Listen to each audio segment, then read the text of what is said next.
সুপ্রিয় ভিউয়ার্স, আসসালামু আলাইকুম। আশা করি সবাই ভালো আছেন। দেশ বিদেশ যে যেখান থেকে দেখছেন সবাই আমার ভিডিওটা ভালো লাগলে শেয়ার করে অন্যদেরকে দেখার সুযোগ করে দিবেন। আজকে ভিডিও টপিক হলো আপনি কিভাবে ই রিটার্নে ই চালান ইনপুট দিবেন এবং ব্যাংকের ইন্টারেস্ট ইনপুট দিবেন তাই দেখাবো এই ভিডিওতে। চলুন শুরু করা যাক। চালান এবং ব্যাংক ইন্টারেস্ট ইনপুট দেওয়ার জন্য আপনাকে ট্যাক্স অ্যান্ড পেমেন্টে প্রবেশ করতে হবে। তারপর আপনি স্ক্রল করে নিচে চলে যাবেন। নিচে গিয়ে এখানে দেখতে পাচ্ছেন have you paid any source tax, advance tax or any regular tax for 2024-2025 assessment year। এখানে ইয়েস দিয়ে দিবেন। তারপর দেখতে পাচ্ছেন do you need to update your tax payment status. এখানে ট্যাক্স পেমেন্ট স্ট্যাটাস যেহেতু ইয়েস সেহেতু আমি ইয়েস দিয়ে দেব। ইয়েস দিয়ে দেওয়ার পর আপনাকে ই রিটার্ন লেজারে নিয়ে যাবে। এখানে ই রিটার্ন লেজারটি আপনাকে শো করবে। এখানে আপনার টোটাল গাইডলাইন্স পেয়ে যাবেন। এখানে আমি যাব ক্লেম সোর্স ট্যাক্সে যাব। ক্লেম সোর্স ট্যাক্সে গিয়ে এখানে আমি যেহেতু স্যালারি থেকে ইনকাম করেছি সেহেতু স্যালারিটা আমি প্রথমে ক্লিক করব। স্যালারি থেকে আমার যে পরিমাণ টাকা ট্যাক্স কেটেছে সেই ট্যাক্সের ডিটেলস টিডিএস এর ডিটেলসটি আমি এখানে দিয়ে দিব। প্রথম ঘরে আপনি দিবেন আপনার অর্গানাইজেশনের নাম, যেমন বেক্সিমকো কম্পিউটার্স হলে বেক্সিমকো কম্পিউটার্স লিমিটেড। এরপরে আপনাকে যে স্যালারি সার্টিফিকেট দিয়েছে সেই স্যালারি সার্টিফিকেটের একটা রেফারেন্স নাম্বার থাকবে। রেফারেন্স নাম্বার থাকলে সেই রেফারেন্স নাম্বারটি এখানে দিয়ে দিবেন। তারপর দ্বিতীয় ঘরে আপনি দিবেন এখানে যে রেফারেন্স ডেট, অর্থাৎ যে স্যালারি সার্টিফিকেটটি দিয়েছে সেই স্যালারি সার্টিফিকেটটা কত তারিখের সেই তারিখটি এখানে দিয়ে দিবেন। তারপরে এখানে দেখতে পাচ্ছেন চালান নাম্বার, আপনার যে টিডিএস ব্যাংকে জমা হয়েছে সেই টিডিএস এর চালান নাম্বারটি এখানে দিয়ে দিবেন।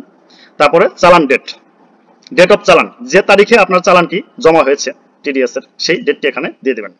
তারপরে এখানে দেখতে পাচ্ছেন চালান সার্টিফিকেট অ্যামাউন্ট, চালানের টোটাল অ্যামাউন্টটি এখানে আপনি দিয়ে দিবেন।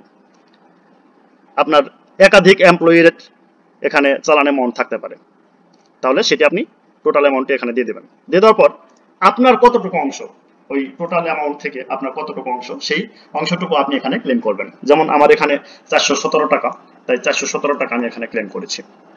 তারপর আপনার ব্যাংকের নাম দিয়ে দিবেন। এখানে আমার সোনালী ব্যাংক, তাই আমি সোনালী ব্যাংকের নামটি এখানে দিয়ে দিয়েছি।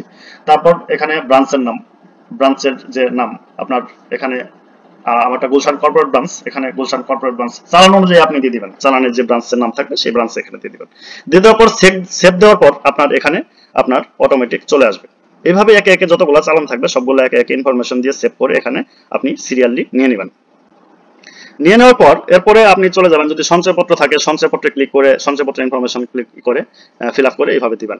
যেহেতু আমার সঞ্চয়পত্র নাই সেহেতু আমার bank and financial investment profit এটার মধ্যে রয়েছে, এটাতে আমি ক্লিক করে দিচ্ছি। ক্লিক করে এখানে আমি ব্যাংকের ইনফরমেশন দিয়েছি, ব্যাংকের ব্রাঞ্চ নাম্বার দিয়েছি, অ্যাকাউন্ট নাম্বার দিয়েছি, টোটাল ইন্টারেস্ট অ্যামাউন্ট দিয়েছি এবং টিডিএস অ্যামাউন্ট দিয়েছি। দিয়ে দেওয়ার পর এখানে আমার ইনফরমেশনগুলো চলে এসেছে। এখানে দেখতে পাচ্ছেন ব্যাংকের নাম আইএফএসসি, কারণ বাজার branch, account number, total interest amount এবং ইন্টারেস্ট অ্যামাউন্টের উপরে আমার যে পরিমাণ টিডিএস কেটেছে 10% সেটি আমি এখানে উল্লেখ করেছি। এরপর এটি শেষ হয়ে গেলে তারপর ট্যাক্স পেমেন্ট স্ট্যাটাসে চলে যাব।